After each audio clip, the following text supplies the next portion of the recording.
Yang kedua, perguruan tinggi memiliki otonomi untuk mengelola sendiri lembaganya sebagai pusat penyelenggaraan pendidikan tinggi, penelitian ilmiah. Yang ketiga, perguruan tinggi dapat memperoleh sumber dana dari masyarakat. Pengelolaannya dilakukan berdasarkan prinsip akuntabilitas publik.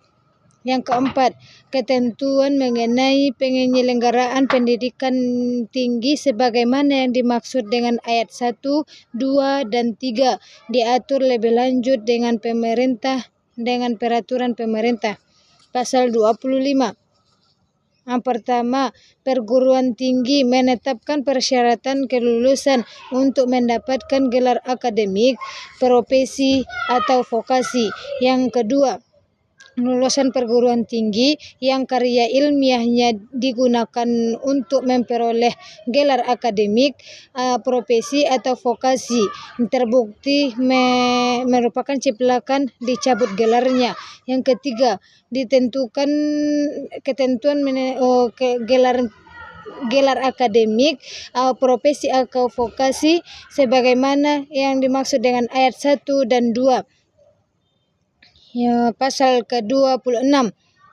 Pendidikan non-formal diselenggarakan bagi warga masyarakat yang memberikan layanan pendidikannya yang berfungsi sebagai pengganti, penambah, atau pelengkap. Yang kedua, pendidikan non-formal berfungsi mengembangkan prinsip peserta didik dalam penekanan pada penguasaan pengaduan dan keterampilan fungsional. Yang ketiga, pendidikan non-formal meliputi pendidikan percakapan hidup, pendidikan percakapan usia dini dan pemudaan, pendidikan pemberdayaan perempuan, dan pendidikan keaksaraan.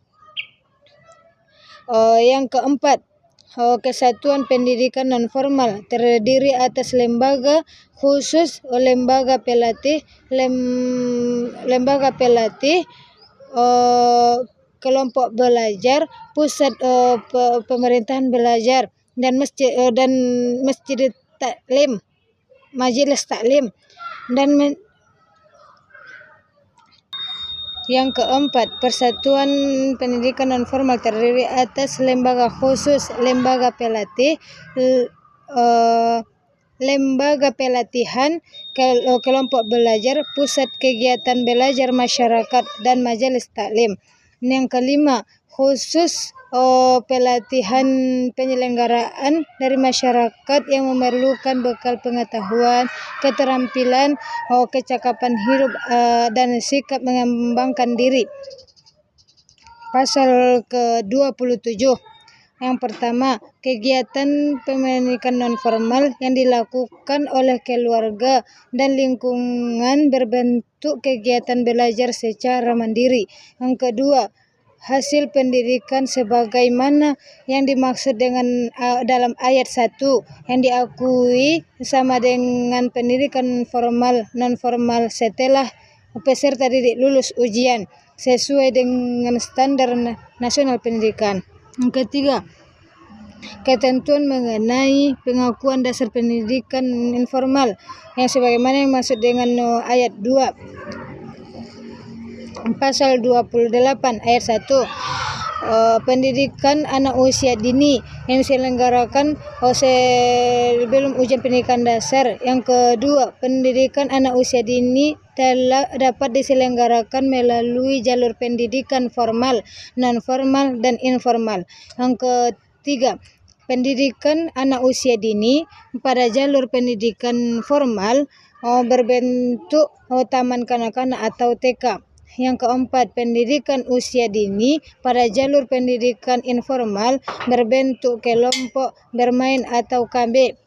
Yang kelima, pendidikan usia dini pada jalur pendidikan informal berbentuk pendidikan keluarga atau pendidikan diselenggarakan oleh lingkungan. Yang keenam, ketentuan mengenai pendidikan anak usia dini sebagaimana yang maksud dengan ayat 1, 2, 3, dan 4 yang diatur oleh lebih lanjut. Yang ke pasal 29, yang pertama, pendidikan kedinasan merupakan pendidikan profesi yang diselenggarakan oleh departemen